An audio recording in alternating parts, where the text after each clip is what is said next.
Airtime Soldier here, and I am back to talk about The Bad Batch Season 2, Episodes 1 and 2, Spoils of War.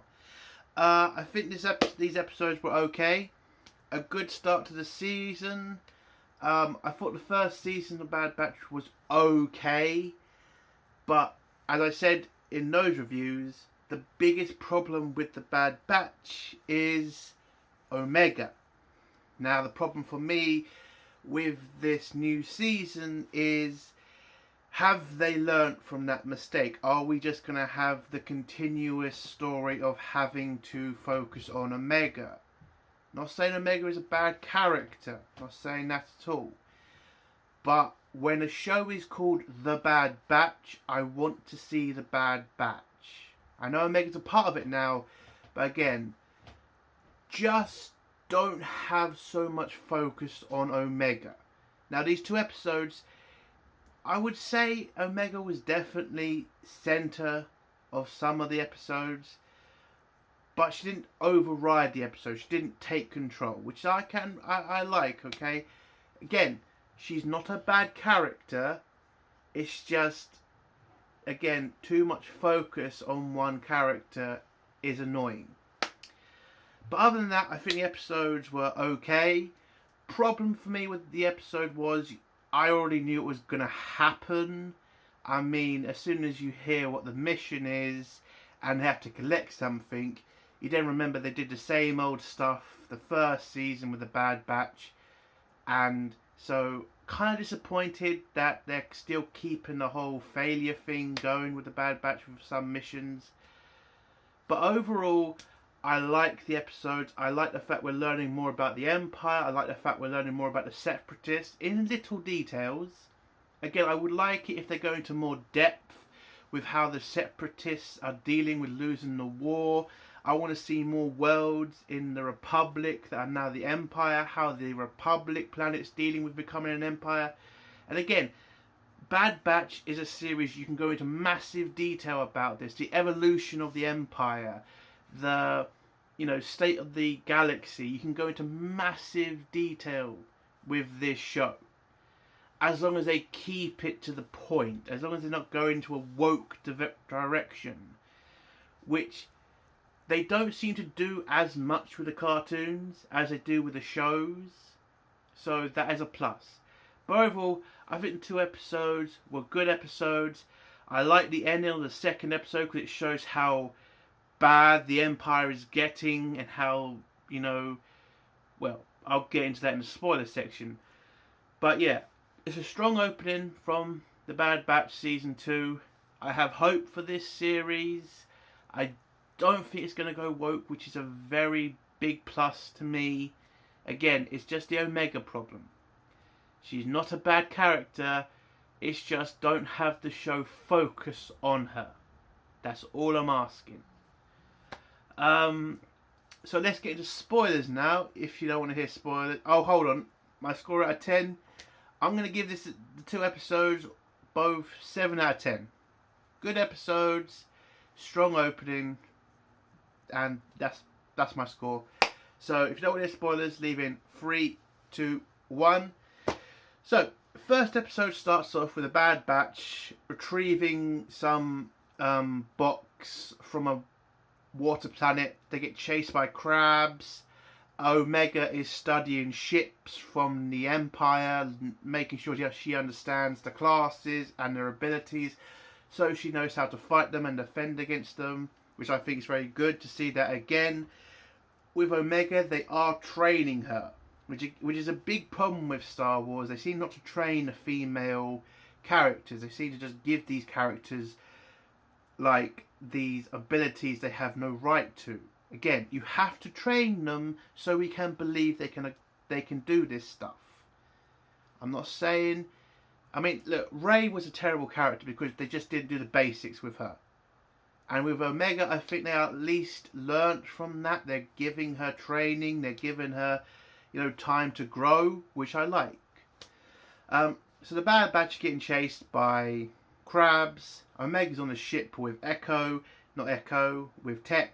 And then Tech hears that they need help. Tech flies the ship to go pick them up.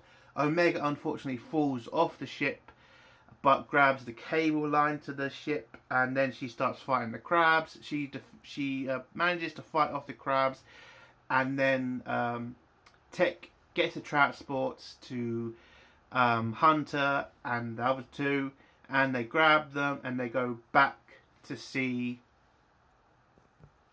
Sid. They go back to give the package to Sid. They arrive on the planet. We see the robot from Kamino that they rescued with Omega. And when they go into Sid's office, Sid is talking to some mysterious woman who's the package is going to. Turns out Sid's got information from her about an Imperial operation on one of the fallen Separatist planets. Now Sid tells Hunter what the planet's called. I didn't catch the name of the planet, but it's basically Count Dooku's castle. And the Empire is pretty much taking everything they can from the castle. All of Dooku's money, all of his stuff, basically. They're just taking all of Dooku's stuff and just taking it back to the Empire to use for them. Now she tells Hunter that they need to do this mission to grab something from one of Dooku's crates, because one crate could pretty much be 1,000,000 credits, basically. It's literally a life-changing opportunity if they get one of these crates. But Hunter doesn't really want to do this because he's managed to get the Bad Batch off of the Empire's wanted list because they think they're dead, and he doesn't want to antagonize the Empire. He wants to stay clear of the Empire. He just wants to keep his team and Omega safe. But Sid doesn't really want this opportunity to go away, because it is a massive money-making opportunity, and she wants them to get something from Dooku's crates. So she manages to convince most of the team to do the mission, and she pretty much just tells Hunter, listen, everybody else agrees to doing this. This could change all of our lives. All it is one mission and we're all set for life. So Hunter says, fine, let's do it. They head off to the planet to try to steal one of the crates from the Empire. When they get there, they see that the planet has been taken over by the Empire, and they then find a old city that was completely destroyed by the Empire's fleet. And it turns out nobody's pretty much survived on this planet. The Empire pretty much cleaned house of all the Separatists, at least that's what they think. And now they're just pretty much taking what they want from the planet now. So Hunter splits up the team. Him and Hunter will create a distraction, so Heavy and Echo and Tech will head into one of the crates and grab what they can from the ships the Empire is using to take out all of Dooku's equipment, all of Dooku's treasures and stuff. So the four head off. Wrecker, Tech, Echo and Omega head to the crates.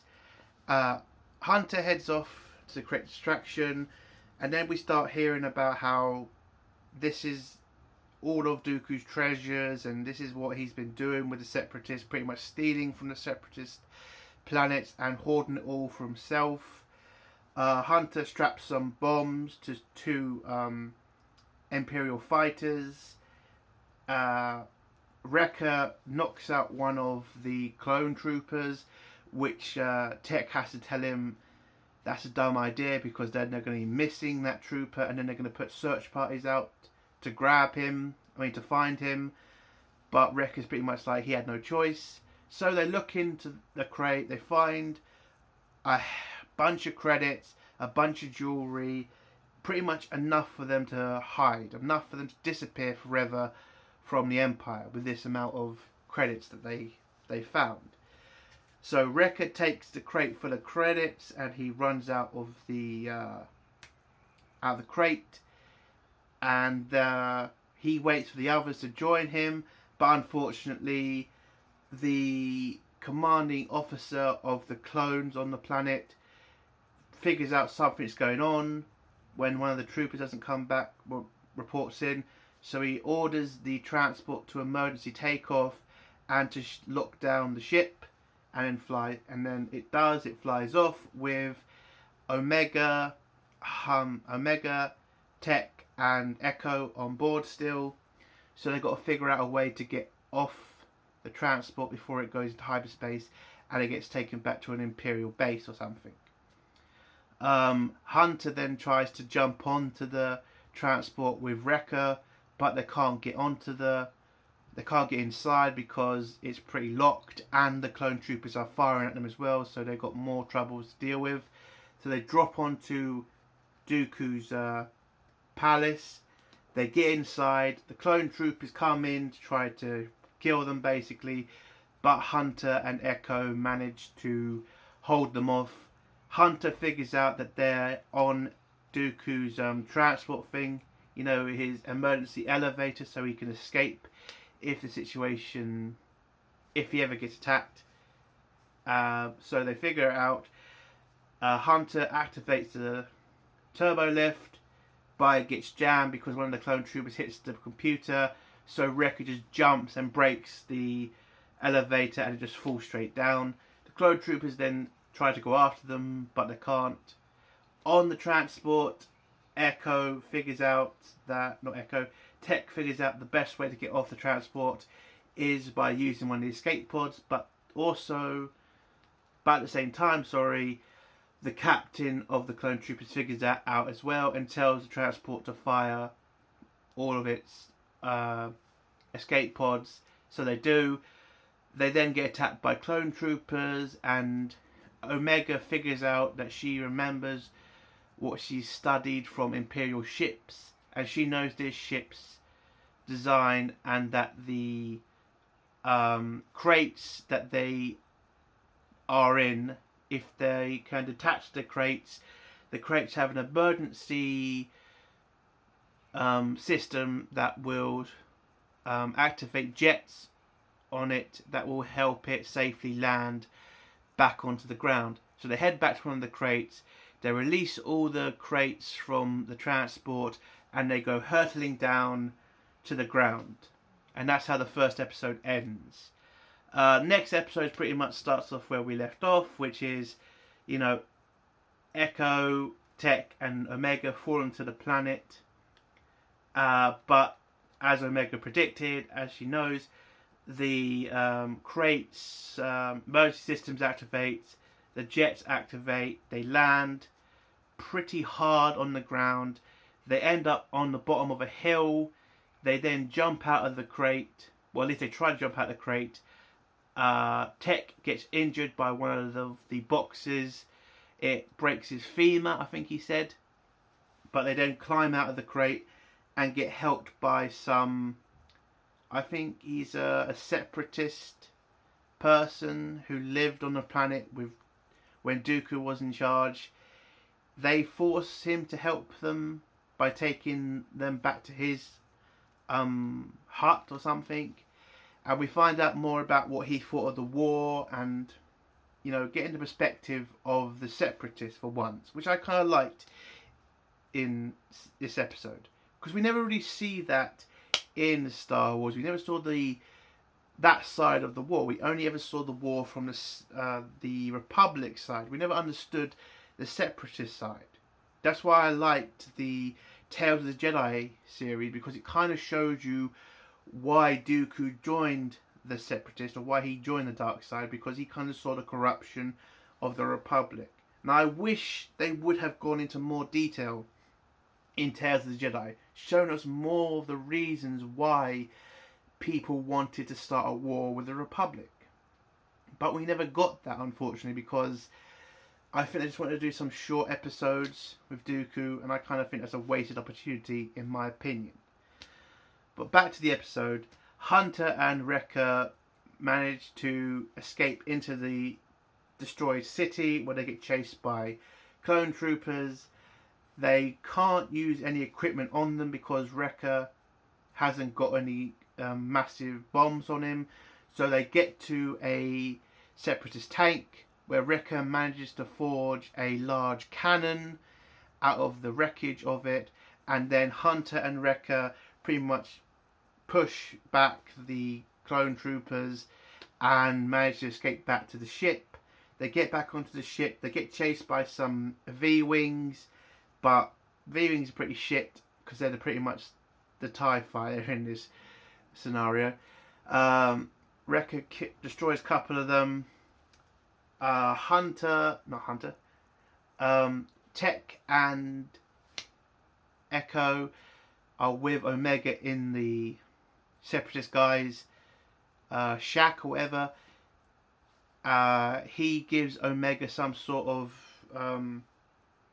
child's toy where she sees bright colours and shit, but Omega is kind of depressed because she overheard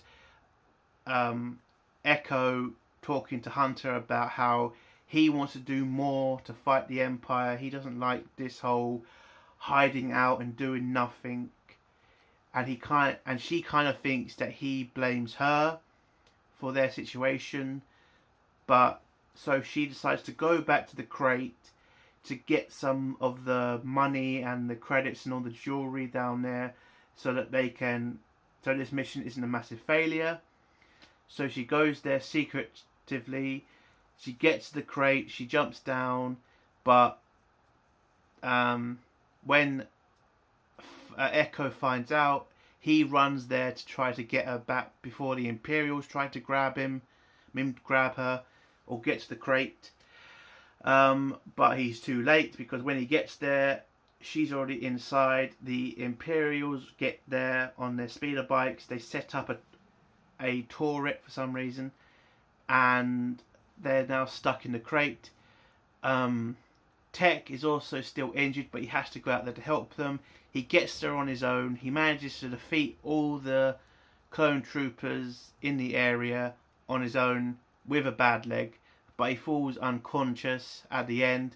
But the Separatist guy comes back, helps him. They manage to pull Omega and Echo up from the crate. Oh yeah, I forgot to see before that. So Omega tells Echo that she heard what he said on the ship about her. Echo tells Omega, that's not what I meant. Just give up on trying to get that gold, Omega. We don't need it. You're more important. He saves her, pushes her up. Tech pulls him out of the Separatist guy pulls him up out of the crate. Tech destroys an AT-AT gunship and kills a couple of clone troopers on their speeder bikes. Hunter and Wrecker get there on their ship, and they manage to rescue the rest of the team. They get back on the ship.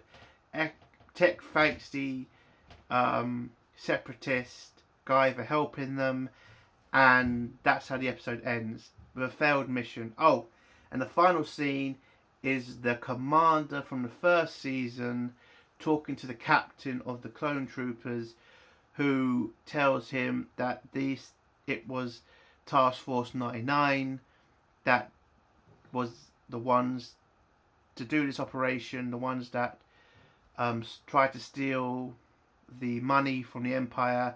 But the commander is not happy with this report, because he reported to Tarkin that the Bad Batch was dead, and he doesn't want this to kind of damage his relationship with Tarkin, or to see his career get destroyed by it.